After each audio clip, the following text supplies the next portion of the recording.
Thanks. Happy Easter. Yeah, Happy Easter. Thank you. What, did you? Aren't you ready yet? Just like a man. And Sam, will you get his jacket? I'll get it. You're going to be late, you know. Late? For the Easter parade. We had a date. Remember?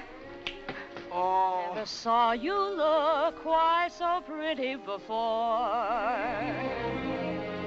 Never saw you dress quite so handsome. What's more? That is the one and only Judy Garland, singing to and dancing with the incomparable Fred Astaire.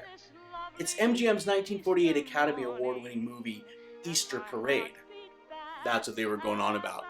We've got a date for the Easter Parade. They don't even talk like that. I don't know why I did that, and it's not the point. The point is that this Easter bonnet song was very popular for a long time, and that's partly because Easter just doesn't have that many popular songs. Except that it does. We're going to talk about some songs today that you've heard, that you're probably familiar with, and you probably don't think of them as Easter songs at all. Today, on Music History Sorta.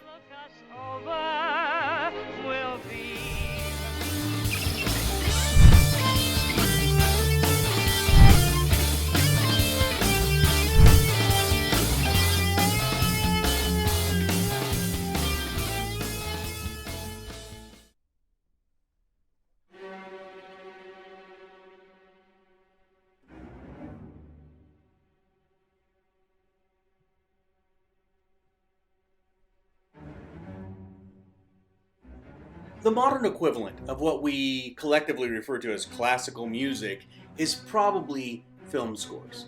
It's this colorful music that helps to strengthen scenes. It really affects our imagination by reinforcing images and helping to tell the story that way. And the music of Easter is often very much the same.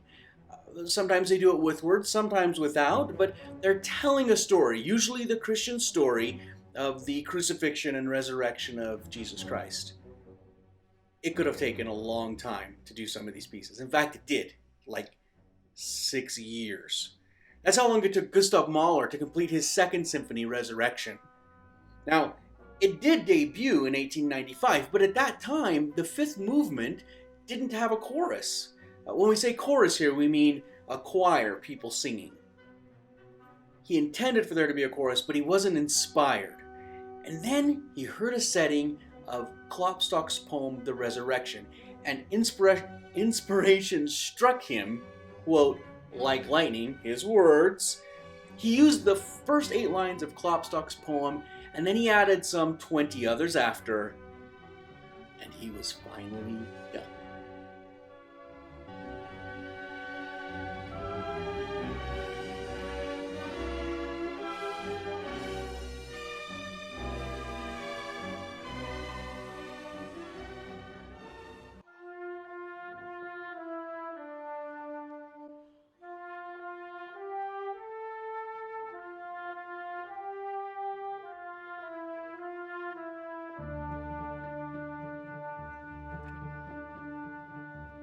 If this isn't your first Music History Sorta, you probably know that I have a real bias toward Russian composers.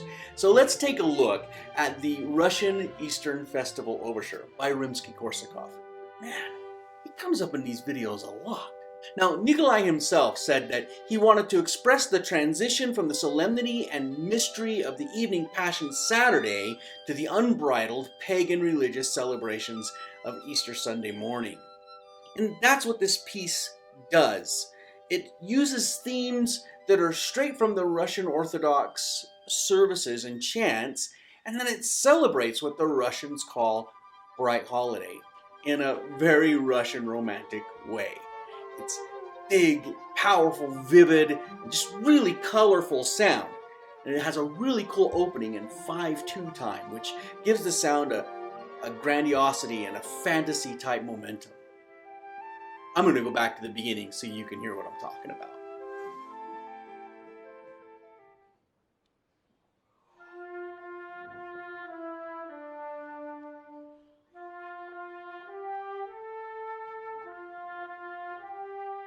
Now, right about now, you may be saying to yourself, or to me aloud, you said I'd recognize some of these pieces and I don't. Well, stop the music. How about this? Familiar, yeah? And now you're going, wait, that's a Christmas song, but it's not. It's an Easter song. Handel's Messiah is a Easter song. And I just said Handel, but really it's probably better to call him Handel. When his German name before he moved to the UK, which wasn't the UK then, it was just England. Before he moved to the UK, it was Handel. But look, none of that is important. What's important is this is an amazing piece. Look, it was written in 24 days, roughly 3 weeks, and he was, new to English still, and it's written in English. Most oratorios weren't written in English. He's the first to do that. An oratorio is it's a story that is told with music, but it's a big production. But there are no costumes, no sets, no dialogue. It's just the music. It's like an opera where everyone stands still in their normal clothes. Anyway, this was composed. It has between 47 and 53 movements, depending on the arrangement. Maybe 500,000 notes in 3 weeks. On April 13th, 1742, 700 people attended the debut of this piece, and they were so worried about space that gentlemen were asked not to wear swords, and the ladies were asked not to wear hooped skirts, because hooped skirts could take up a lot of space.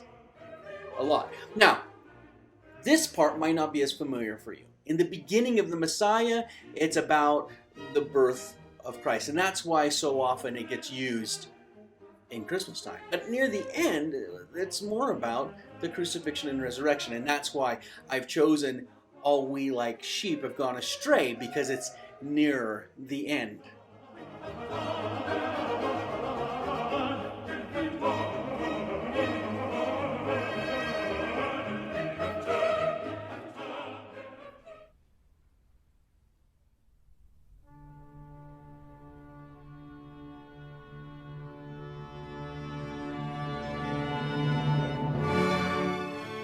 Finally, we come to Messe Solennelle. Now, this is Hector Berlioz's piece, and it has its own resurrection story. See, Berlioz had this habit of destroying pieces he wasn't pleased with. I mean, by the time he was 20, he'd already written and destroyed a cantata, an oratorio, an opera, and a dramatic scene. And this is especially astounding because Berlioz isn't like Mozart or Bach. He didn't come from families of musicians. He had 1 year of musical training when he was commissioned to write the Solemn Mass. Now, the piece debuted in 1825, and the composer took the role of percussionist, while the conductor of the Paris Opera led things off. Berlioz said that at one point he, quote, hit the tom-tom so hard that the entire church trembled. He really liked to move people. Now, less than 2 years later, in 1827, the piece was performed again, and this time Berlioz conducted it himself, and that would be the last time it was performed in his lifetime. And that's partly because he burned all the part copies he could find, except for the Resurrection Movement.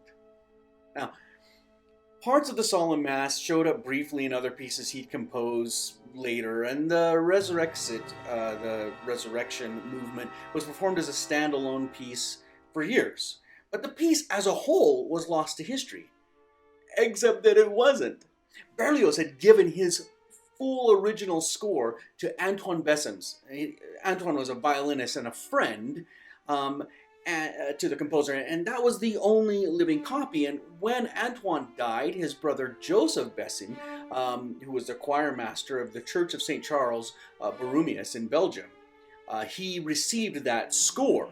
Then in 1991, a teacher was looking for a copy of Mozart's Coronation Mass in the attic of that same church. And in an old trunk, he found the original score in the author's own hand, so long after it was thought to be lost. It's a miracle. Sorta.